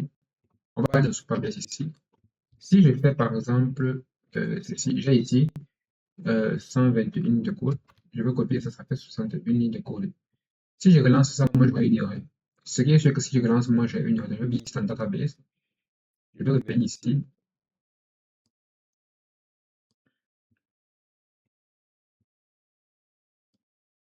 Et c'est vraiment de lancer ce qu'il a renvoyé. Parce que, qu'est-ce qu'il me dit?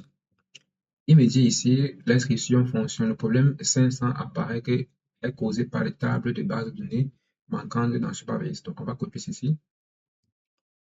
On va revenir ici. On va revenir ici dans SQL Editor. On va dans ici, exécuter. J'aurai ici, OK, j'ai que ça s'est créé, effectivement. On va donc revenir ici. Après avoir fait ça, qu'est-ce qu'il faut faire? Il faut justement ici cliquer sur Run pour exécuter et après, on va donc revenir ici dans notre chatbot à ce niveau. On va dire ici ciao par exemple et puis on va envoyer. On aura ici toujours la même erreur. Donc,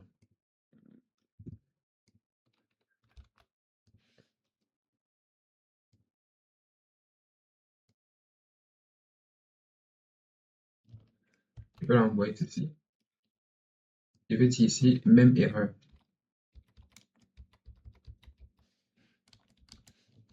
Même erreur. Et puis, je peux patienter pour voir ce qu'il va dire. Chat internal server error. Erreur ici côté serveur. Il me dit ici erreur lors de la génération de la réponse. OK. Shell, run, test, index, etc. Commande not found. Il me dit ici que la clé OpenRouteIT n'est pas configurée. Pourquoi est-ce qu'il me dit ça? Si je reviens ici dans mon fichier .inf ici, je suis sûr que ma clé OpenRouteIT est déjà configurée. Public API URL, ce n'est pas ça. Dans le .inf ici, j'ai ici ma clé OpenRouter API. Ah ok, la clé OpenRouter API ici n'est pas configurée. Donc je vais revenir ici. Revenir ici dans OpenRouter. C'est lui qui m'a supprimé ça. Je vais revenir ici, supprimer ceci. Je vais supprimer ceci. Delete. Créer une nouvelle clé OpenRouter ici. Cliquez sur créer. Copier la clé. Revenir ici au niveau du backend. Entrer la clé ici. Faire un CTRL-C ici pour stopper le processus. Exécuter encore ici. Ça c'est le front-end. Ça c'est le front-end, ok. Ça c'est le back-end. Faire un CTRL-C au niveau du back-end. Exécuter le back-end à ce niveau. Alors, il me dit encore que ce processus est déjà tourné. Ici, sur d'abord ce processus.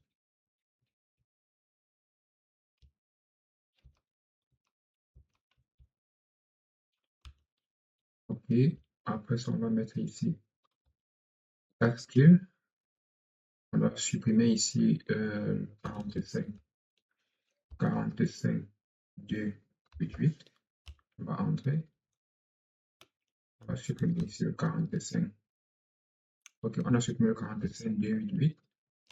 On va faire ici un npm def. Le backend est maintenant exécuté. On va revenir ici au niveau du front-end à ce niveau, sur la porte 3301. On va supprimer ceci, et puis on va supprimer ceci. On va se connecter.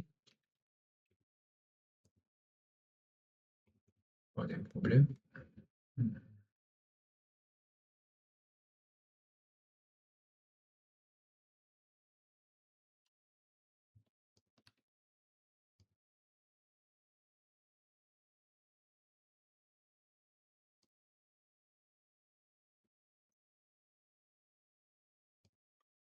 Ok, On va venir ici se connecter. L'adresse email, on va la rentrer ici.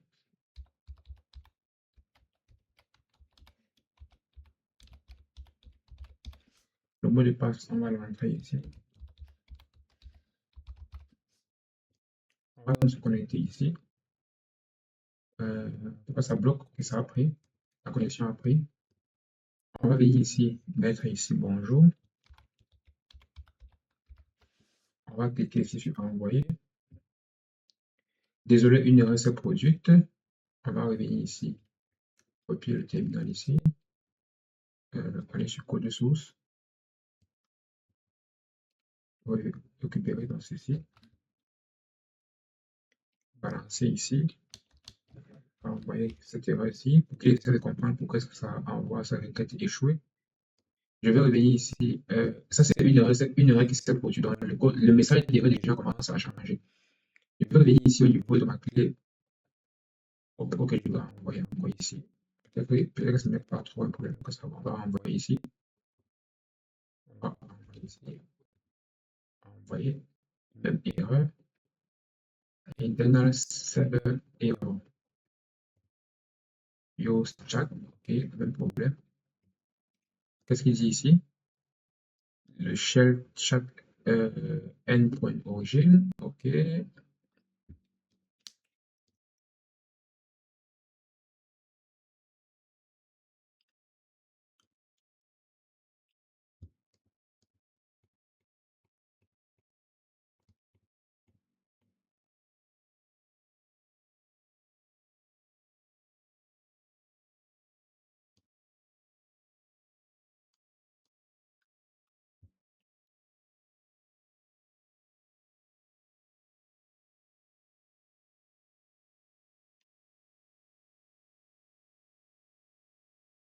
OK, ça veut donc dire ici qu'il y avait un problème de positionnement de tel élément doit être utilisé en premier parce que le contrôleur, au lieu que le contrôleur récupère d'abord la clé avant d'aller maintenant dans la base de données, lui part d'abord dans la base de données avant de venir maintenant chercher la clé. Donc là maintenant, je gère maintenant ce problème.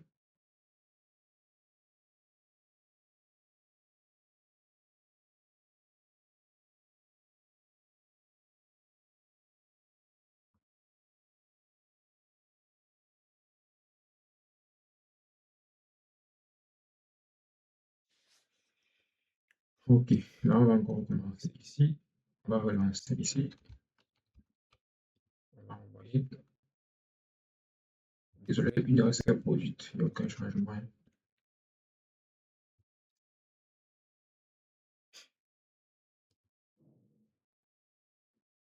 Et modifier les routes.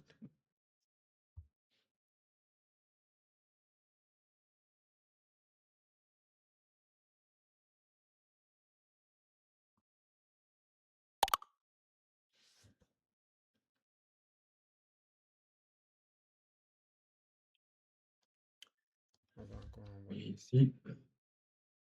Désolé, une erreur s'est produite. Un nouveau chat, un nouveau backend. On revient sur le code de backend. On revient au niveau du backend. On fait un CTRL-C.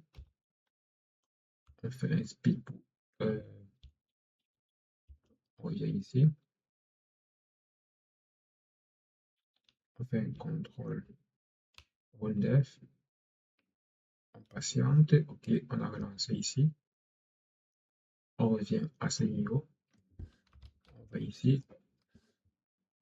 Désolé, une erreur s'est produite. On revient ici au niveau du backend. On copie l'erreur maintenant qui affiche au niveau de à ce niveau-ci. Et puis, on renvoie ça ici. Parce que l'erreur ici commence déjà à être différente des autres erreurs.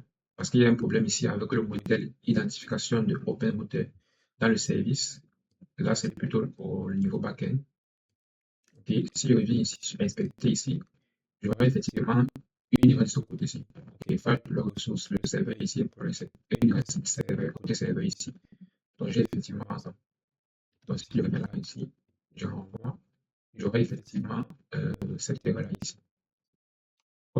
Et ça me que votre message soit incomplet ou contienne une erreur et ça pour continuer. Là, maintenant, mon application fonctionne. OK? Je suis là pour vous aider. Si je mets par exemple ici, bonjour, comme ceci, Qu'est-ce qu'il me dit ici? Corriger backend utilise maintenant ChatGPT Mini pour toutes les catégories, y compris images, etc. Donc, là maintenant, si je mets ici bonjour, on fait d'abord ici une nouvelle chat. Donc, on va mettre ici une nouvelle chat. Bonjour, envoyer. On va attendre sa réponse. Bonjour, comment puis-je vous aider aujourd'hui? Je vais dire, génère-moi le code pour créer un formulaire. Génère-moi le code pour créer un formulaire en HTML et CSS. On envoie ça comme ça et on patiente. Patientons maintenant pour voir si notre intelligence artificielle a été générée. Ça met un peu de temps, ce n'est pas grave. Patientons juste. Voici un exemple simple de code et HTML pour créer un formulaire, comprend les champs, le nom, l'email, le mot de passe et un message ainsi qu'un bouton d'envoi. Voici donc ici notre génération du code qui a été fait. Vous pouvez copier ces deux machins. OK. Ce que je vais maintenant faire ici, c'est que il y a beaucoup d'éléments ici qui n'ont pas encore été implémentés. Il y a beaucoup d'éléments ici qui n'ont pas encore été implémentés. Je vais dire par exemple ici, les catégories ne fonctionnent pas.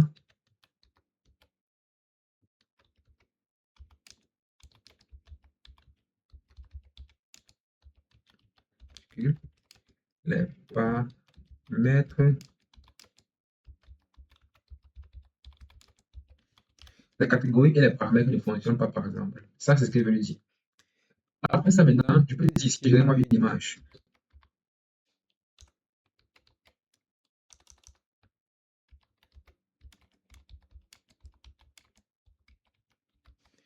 Je sais que ici, il n'a pas généré l'image. Je sais qu'il n'a pas généré l'image. C'est possible qu'il le fasse. Je ne peux pas générer l'image directement. Je vais te guider sur la façon de générer une image à l'aide du code. Par exemple, si je souhaite générer une image en utilisant Python ou la bibliothèque, et si je souhaite générer une image d'une autre manière avec un autre langage, fais-le moi savoir. Pourquoi? Parce que ici, le modèle utilisé ne permet pas de générer l'image. Ce que je veux dire, c'est que l'API fonctionne. Le problème est que le front-end n'envoie pas la catégorie. Regardons le code, regardons le store. Le store est corrigé, rafraîchit le front-end et teste maintenant les catégories devraient fonctionner. Le back-end envoie bien les catégories envoyées depuis le front-end. Si je vais maintenant ici, je reviens ici, je choisis, je clique ici sur actualiser la page, comme il y a tellement de fait. J'actualise la page ici. Je choisis ici catégorie, mais ça ne fonctionne pas. Si je clique ici, je viens ici sur console, je viens ici au niveau de la console, je clique sur paramètres, catégorie, rien ne se passe.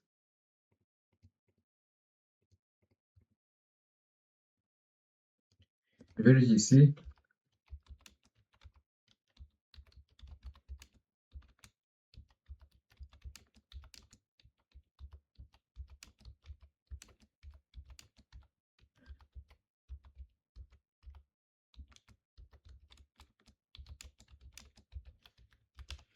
quand je clique sur une catégorie, rien ne se passe. Même quand je clique sur les paramètres aussi, rien ne se passe. On va patienter pour voir ce qu'il est en train de faire. Il va apporter en fait les modifications. Bon, ça dure comme ça parce que je suis en train d'utiliser en fait l'intelligence artificielle, une IA gratuite. Ok, je suis en train d'utiliser ici une IA gratuite pour faire ça. Maintenant, le composant utilise directement cette catégorie depuis le store pour afficher la page quand tu cliques sur une catégorie. Elle devrait être mise en évidence et la catégorie sera envoyée avec le message. Donc, c'est pas ce que moi je veux. Ça ne me plaît pas comme ça parce que si je fais de cette façon, ok, là maintenant c'est bon. Ok. Si je reviens par exemple ici, je suis dans la catégorie productivité. Si je viens ici sur code, je suis la catégorie code. Code HTML. Et que je renvoie ici. Je suis sur la catégorie code. Les crédits ici ont effectivement diminué. Je suis à 980 crédits.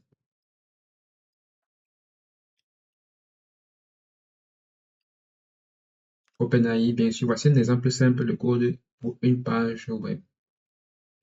OK, n'hésite pas à demander. Je mets par exemple ici catégorie test, catégorie business, catégorie image. Je vais dire maintenant ici, pour la catégorie code,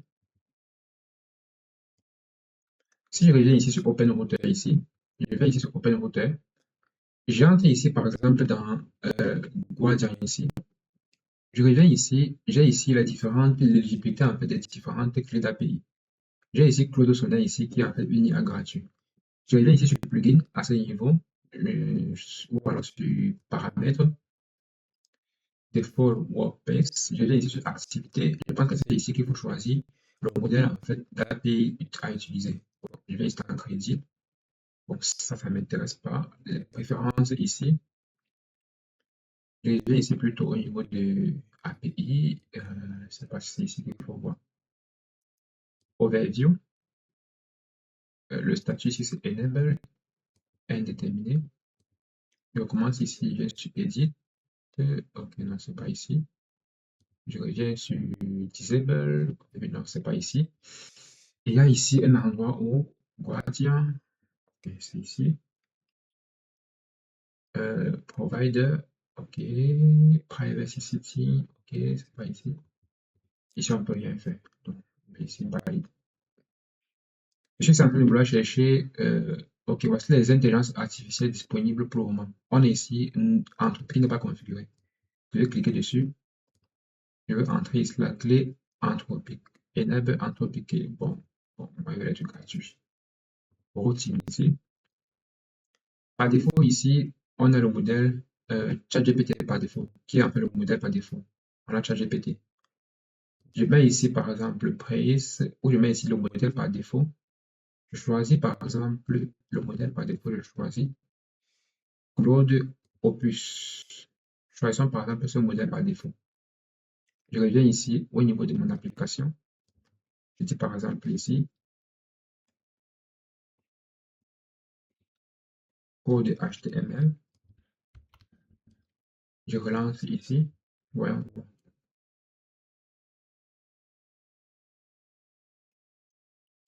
Je vais dire ici, le code généré va être prêt à copier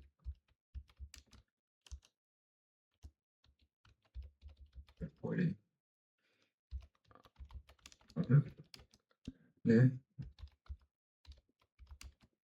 couleurs, avec les couleurs. Ok. Je vais l'envoyer ça et puis je vais patienter. Bon, il a toujours précisé ici qu'il utilise le modèle OpenAI AI 4.0. Pourquoi est-ce qu'il insiste à mettre dans ce modèle ici? Tout simplement parce que cette configuration ici est en fait écrite dans le code. Ok, cette configuration ici est écrite dans le code. Maintenant, ici, au niveau de OpenRouter, puisque j'utilise ici le modèle code Opus, je voulais faire un truc du genre. Je voulais faire un truc. Attendez un peu, je regarde ici. On va regarder ici quelque chose. Ok, on va recommencer. Qu'est-ce qu'il dit ici? Corriger maintenant le code qui génère affiche, coloration syntaxique, bouton copier-coller, support markdown, réfléchir le front-end et test. On va essayer de réfléchir le front-end ici. On va revenir ici. Là. Ok, là maintenant ici, on attend ici notre code qui est maintenant ici prêt à copier-coller. On a ici notre code qui est prêt à copier-coller. Explication détaillée. Je fais ici sur copier. Le code ici a été copié. Je peux coller ça ici en bas. CTRL Z. Ok. Si je vais ici définir avec une chose très importante. Ok. Je peux dire ici, par exemple, je reviens ici. Je vais revenir ici sur ChatGPT. Je reviens ici en haut. Je dis par exemple, revenons ici, copions par exemple ce prompt ici. Copions ce prompt. On va revenir ici, on va dire, je n'ai moins un prompt, donc c'est pas ça qui m'intéresse. Copions ce prompt ici par exemple et fournissons ça à l'IA. Donc moi je vais copier ce prompt ici et fournir ça à l'intelligence artificielle. On va commencer à zéro. On va commencer par la base. Moi je vais venir ici mettre sur copier. Je dois fournir ça ici à l'intelligence artificielle. Comment puis-je vous aider? Je vais l'envoyer ça. bien sûr, ici, en fait, la structure ici n'est pas très propre, mais hop, ça, on peut gérer plus tard. Ouais, ça, on peut gérer plus tard. Génère moi un prompt prêt à copier-coller pour que l'IA génère mon application, etc., etc. Voici donc le prompt qu'il est en train de générer. Phase 1, phase 2. OK? Je peux dire ici, même la génération du prompt.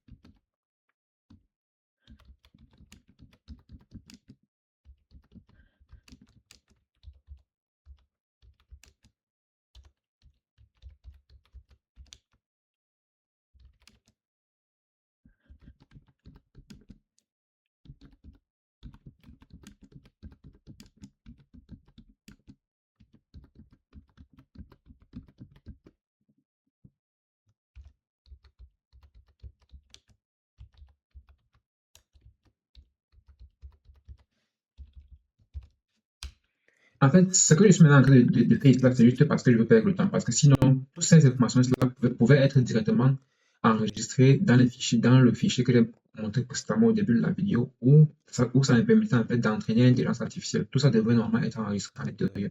Parce que c'est à l'intérieur que j'entraînais donc cette intelligence artificielle-là. C'est à l'intérieur que moi je l'entraînais. Bon, là, il va aller modifier les pages, mais ce n'est pas grave. Mais sinon, par défaut, ces éléments-là sont effectivement configurable directement dans le dossier ou dans le fichier où j'ai entraîné donc, l'intelligence artificielle. C'est un peu comme ça. Par contre, bon, attendons voir ce qu'il va faire ici et puis on va venir voir ici lorsqu'il va faire la mise à jour. On va voir les améliorations qu'il aura donc à faire. Je vais cliquer ici. On va voir ce qu'il a dit ici. Mise à jour, bouton copier-coller, bouton copier tout, en haut, code, rafraîchir le front-end et voir les changements.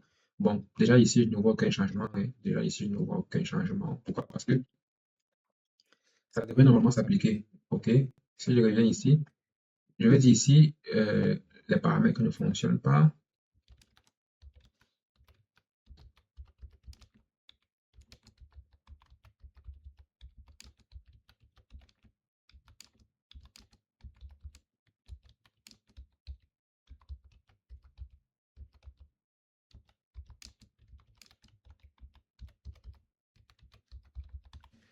Les paramètres ne fonctionnent pas et de plus, je ne vois pas l'historique des conversations. Je peux dire ici, par exemple, ciao,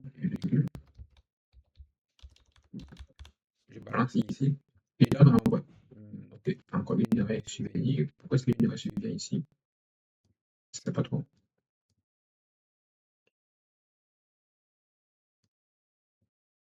OK, 429. Pourquoi est-ce qu'il renvoie l'erreur? Le pattern est lancé, effectivement. Pourquoi est-ce qu'il renvoie l'erreur? Ah, il faut me reconnecter. OK.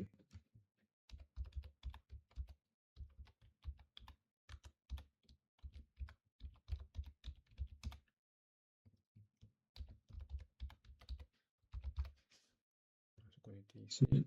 Veuillez rester plus tard. D'accord.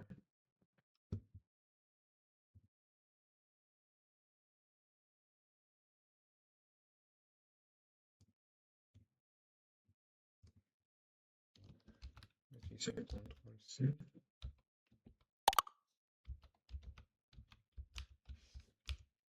On va lancer le backend. Pourquoi est-ce qu'il m'a bloqué? Je sais pas pourquoi il m'a bloqué. Mhm. Le front-end est exécuté. OK. OK, la connexion a été effectuée ici. J'ai ici la liste des conversations ici. OK, la liste des nouvelles conversations ici. J'ai ici la liste de toutes les conversations qui avaient déjà été faites. J'ai ici la liste des conversations ici. Par contre, ici, sur la liste des conversations, il n'y a pas le titre, par exemple, d'une conversation. OK. Il n'y a pas le titre. Voici, par exemple, le mode, le modèle. Ici, passe le modèle automatique manuel. Sélectionner le modèle ici. Je peux choisir le modèle gamma.2. Venir ici, par exemple, le mets ici, comme j'ai dit ici, nouvelle chat. Mais ici à l'intérieur. Ciao. Je renvoie ici. Salut, comment puis-je t'aider? OK, parle en italien. Je vais lui demander ici de parler en italien. Parler en italien. Ciao, d'ora in poi parlerò in italiano. Cosa posso fare per te? Parla en anglais.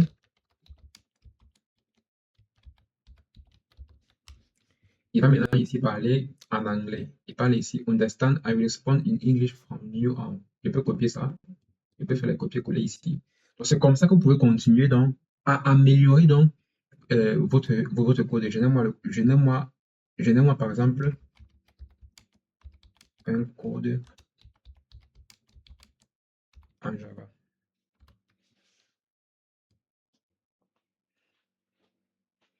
Il va me générer ici un code en Java. Ouais, il m'a généré ici un code en Java. On a ici le code Java qui a été généré. On a ici la fonctionnalité Hello World sur la console. Je vais ici explique-moi, explique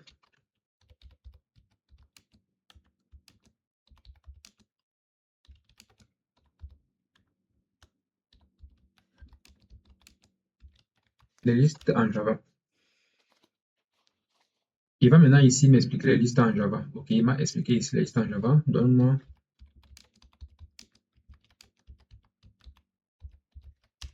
des exemples. Il va maintenant ici me donner des exemples de listes. Voici quelques exemples de tâches que tu peux accomplir. Rédiger différents types de contenus, poèmes, codes, scripts, textes, ok, résumer le texte en extraire les informations, les répondre à des questions de manière performante. N'hésitez pas à me donner plus de détails. Ok.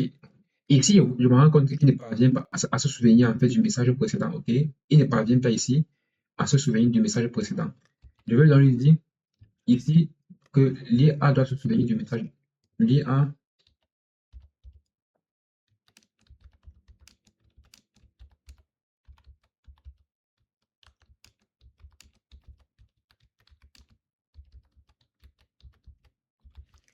En fait, toutes ces informations ici, même, je peux laisser ici. Je peux donc remplir toutes ces informations moi-même. Il m'a par exemple généré ici un exemple de poème. C'est bien ici, quelle information sur le poème souhaitez-vous? Par exemple, pouvez-vous me demander, pouvez-vous me donner un exemple de poème ou alors, il faut que je donne ici un exemple d'information. Pourquoi ça fait ça? Ça fait ça tout simplement parce que rien n'a été entraîné pour ça. Ok. Donc, moi, je peux tout simplement entraîner en fait mon intelligence artificielle afin qu'il puisse en fait me générer beaucoup de choses. Je peux aussi demander que l'historique d'Islam doit contenir un titre qui fait référence, par exemple, à la conversation que je suis en train de faire. Donc, moi, je vais m'arrêter ici pour cette vidéo, ok? Moi, je vais m'arrêter ici pour cette vidéo. On va s'arrêter ici pour cette vidéo. Et puis, vous pouvez créer un truc comme ça, c'est passé, je n'ai pas dépensé 5 francs. J'ai utilisé des API gratuits, j'ai tout fait gratuitement. J'ai laissé l'intelligence, j'ai fait tout ce qu'il y avait à faire. Donc, merci pour ceux qui vont regarder cette vidéo. Et si vous voulez un contenu, laisser du contenu comme ça prochainement, n'hésitez pas à mettre un commentaire. Je serai ravi de générer le type de contenu de ce genre-ci. Ciao, ciao.